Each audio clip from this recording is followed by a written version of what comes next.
Right, so at property today, multiple issues. So new driveway put in, and you can just see here, you got the physical DPC, 1 course above ground. You got a subfloor vent there, slightly restricted, and you've got another one here. 2 round the side. So you got water running in, and you got exactly the same down there. There has been a problem here previously where you can see I've actually changed that little waste pipe there and took it into the gully because it wasn't going into there and it's running on the back, and the wall was absolutely soaking wet inside. So this is prior to the repair.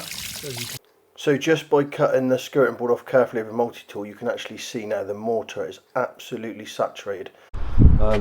What we've basically done, we knew we were starting this job, so we put some drying equipment in to actually get things started. And we have actually brought the moisture content down. I think it is till about 10%, it was like 25%. Something I can't remember what it was now, it's very high.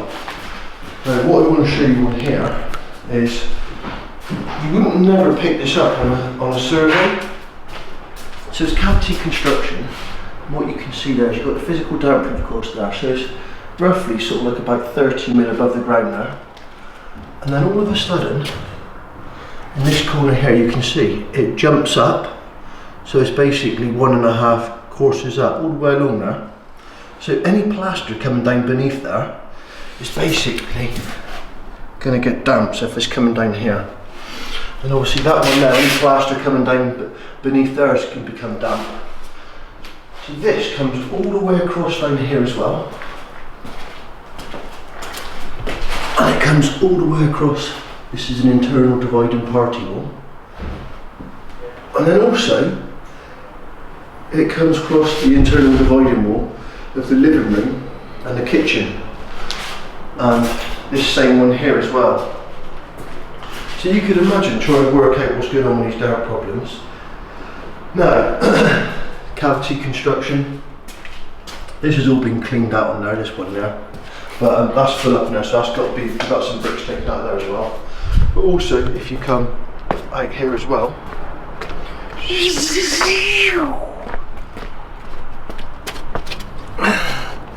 can see there, it's completely chock-a-block. So you can see why we started the drying, and just to try and get some going. Also, if you look at the base of the wall like here, it looks like somebody's put some sort of tanking or something there. I honestly don't know what that is. We'll get that chipped off anyway. But this is a really interesting one here. I'll do a little video of this. But this is typical of problems around my area. I don't know what it's like with yours. Suspended timber floor. Suspended timber floor. And that's all solid at the back. And everyone's like, oh no, there's not enough ventilation, blah, blah, blah, this, that and the other. Well, I've done a video on this before. I don't know why you can actually see this.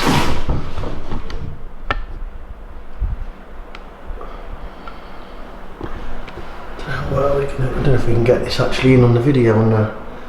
But I might have to just put this in at a later date. There is actually a vent down there. So, again, you can see that physical damp-proof course in there as well.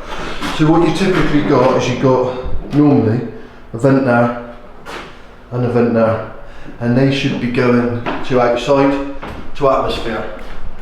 And we come back out here again.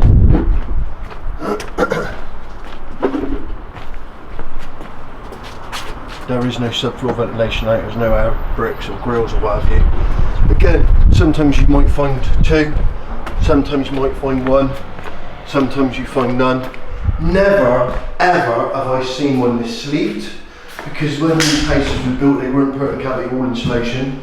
Cavity wall insulation, surveyors now don't even know about this half the time, they don't pick it up. So you could imagine this is why these floors rot out. This is why you're getting damp problems and that as well. So it's a good little tip there to look out for that sort of stuff. There's some good guidance, I think it's in BRE about some of this stuff. If I can find it quickly I'll chuck it in, but yeah, multiple problems here with damp. So we've got different heights and damp proof courses.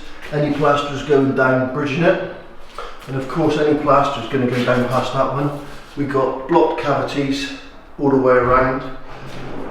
High damp proof course on internal dividing walls. And the subfloor ventilation is restricted.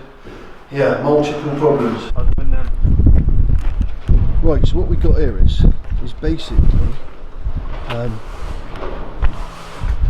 driveway's dropped, and there's been a bit of issues with the floor getting wet in there. Bit of decay, bit of woodworm. There's been previous repairs, and obviously you can see issues with the subfloor vent. They never sleeve these things half the time anyway, and there's restrictions with the subfloor as well, what I will go through in a minute with some pipes, which is quite interesting, especially if you're a student or just trying to learn a little bit.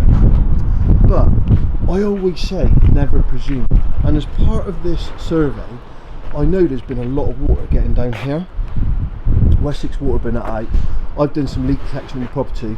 I couldn't find any leaks. I got into the incoming main, and it's modern plastic, it's in good condition, there was no leaks anywhere else. Now look at this here, we've got a lot of water coming off this roof now, so I took the decision to basically get into the drain, because I just knew this was going to be a problem. Obviously, so what we've done is basically I dug down and it was a bit wet down there, so I knew there was a leak, so I've cut in there basically because it's encased in concrete. And what I'm just going to do is I'm just going to do the video so you can actually see this going in, you can see what I'm seeing. Right, so you can see there's a big displaced joint there, and that's 6.89 metres in. There's a massive blockage in there, lots of debris and God knows what. So I'm just going to show you what we found.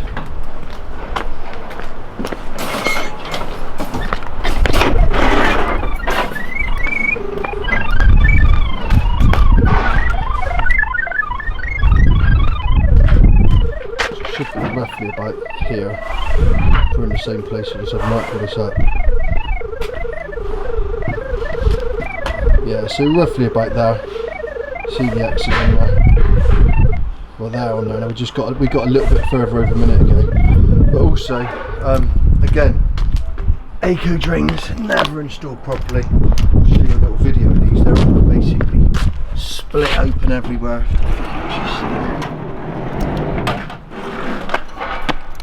Neil, could you just pull that one up there a minute? That eco drain. And then in here, another common problem. So you can see someone's just got a grinder and just cut it. And there is a drain just down in there. It's completely blocked. But if you could imagine, as there's no connection into it, where it's all getting wet, everything's just washing in and blocking it all up. Hence where you're getting problems with the drive and damp and the property and whatever, and it's all flooding out in the road as well. But it's just basic stuff again, real poor workmanship. And again here, got the same things cracking across here. So you know, there's nothing on the end there as well. So a lot of these never bedded in properly. That's why you get a car drive across there and they crack, and you can just see all the way down there as well. It's cracking, and they're all like it, all the same. You run some dye through there and you can literally just see it all coming up through there. Obviously you can see here somebody's done some tarmacking, but I don't exactly know which was done first or last or what have you. But yeah, basic stuff again. So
To be fair, I was supposed to do another video of this, so this isn't really a good video, but what I'm trying to show is this area at the front of the property, the floor is really damp compared to, say, now here at the back area of the floor, so it's at the back of the living room.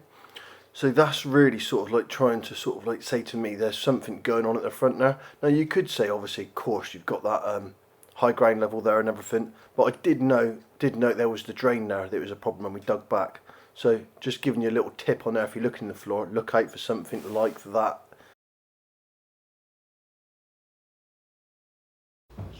Right, so you can see into the subfloor now, and here is the duct for the subfloor ventilation.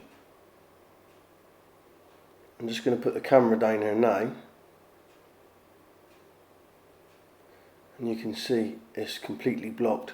Sometimes these actually get blocked from rats when they're scraping all the stuff in there. So this is a good way for rats to get across the properties, I found in a lot of these buildings. You can see that it's completely blocked in there. There's cavity wall insulation, bits of clay pipe, mud, mortar, the lot.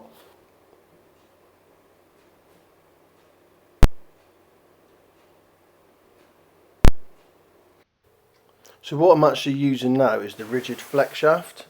So what I've actually found, putting this down and like spinning the chains round and dragging all of the stuff back out into the subfloor void is a lot easier than trying to clean it out through into the cavity and pulling it out from the outside of the building, because you just get rubbish everywhere.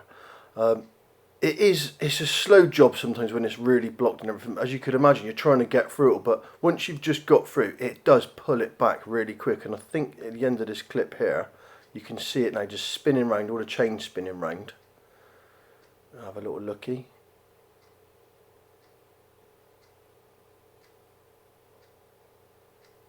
Yeah, so just about here you can see it spinning around and just pulls it all back in, so it comes into the subfloor void, and well, if it's not too much you can just leave it there, it's not a problem. But yeah, it's a good bit of kit for doing that job. Right, so just want to show you the back here now. So you can see the ground level's been cut back nice and neatly. And we're just about to start the side down there now. But what I want you to see here is look how wet this ground is here. It's absolutely sopping wet along there. And you can see where you've got these damp issues there. So when you've got cavity wall insulation, especially when it's quite absorbent, you can see why everything just gets soaking. You can see bits of the insulation down there now. But here is the drain. The actual vent for the floor, you can see, so there's never connected, so you can imagine this has all been bunged up with debris, and we've actually had to use the flex shaft to clean all this out. There's also cavity wall insulation there as well, but also what's interesting, you can actually see here there's a drain which we never knew was there, because these two drains there come straight down to here. You can see there's nothing that runs off that way, so we're going to have to try and get the camera down there now to see where that goes, whether that's in the neighbour's garden or whether it's an old one. We're not too sure, but you can see again, you know, it's soaking wet, but it's drying back actually quite a bit. We'll just go in the front here. So obviously this has got to be cut down along here, and you can see where they've actually filled these in. Actually water can actually run into the subfloor, perhaps not loads, but it's enough to sort of like tip the balance. And again here,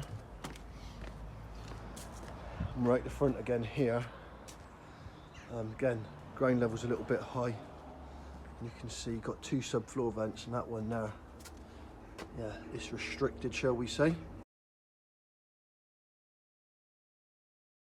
Right, if you've made it this far, fair play. But I'm just going to go over a couple of little bits and bobs there. So as I always say, multiple contributing issues to these damp problems. So you can't just be blinded because you see one problem. You can't just think that is it, because there's always more on a lot of these older properties. So I've actually had to make a list to go over this stuff because there's so much stuff going on now. So number one, gully wastes. Gully and waste pipes. So whenever you see them, always check them, run those taps. You know, the amount of surveys where I've been and followed people, they've not even picked some of this basic stuff up, and you as a homeowner can do this. High ground levels, very common problem. I've got another video explaining all about high ground levels and some basic stuff about what we do to lower it, and something you could do as well. So when we're looking at this property here, I was fortunate because I can do invasive surveys, because that's all I do, unless it's a pre-purchase. But pre-purchase is very difficult. So if you're a building surveyor, this is going to highlight in this one room in that kitchen, there was 3 different heights of that damp proof course. Now you wouldn't be able to pick that up. You could just say, you know, there's high damp meter readings or what have you, further investigation is needed. So, you know, you would never believe it that when this was built, that is how they did it. Multiple drain defects. There were so many problems with the drains there, so many problems. Very expensive fix as well. So again, if it's a pre-purchase survey, get yourself a pre-purchase drain survey. If you're a building surveyor, recommend those drain surveys and stuff like this, because, you know, it's imperative. Restricted subfloor ventilation. So suspended timber at front, solid at the rear. This floor had been replaced as well. Sometimes when those floor gets replaced, they smash those pipes to pieces. I've seen it many a times. The builder's there and he's looking at it thinking, what is that? Don't know. Nothing's leaking. It's not connected to the drain. Gone over. So common problem in my sort of area I work in and the people I deal with. So always keep that in your mind when you're looking at a building. Another really big tip as well, if you're going to have a new fancy drive or new path work done, get those drains checked prior, because what I tend to find is as well, sometimes when people have had all this work done, they've had subsequent damp issues, and it's where somebody's gone in, they've got the compactor and damaged the drain, or they've got a digger there and broke the drain or what have you. You can't prove that afterwards. So hope this has been some use. I've got plenty more to come. I'm going to edit some, so thanks for watching. We'll catch you soon.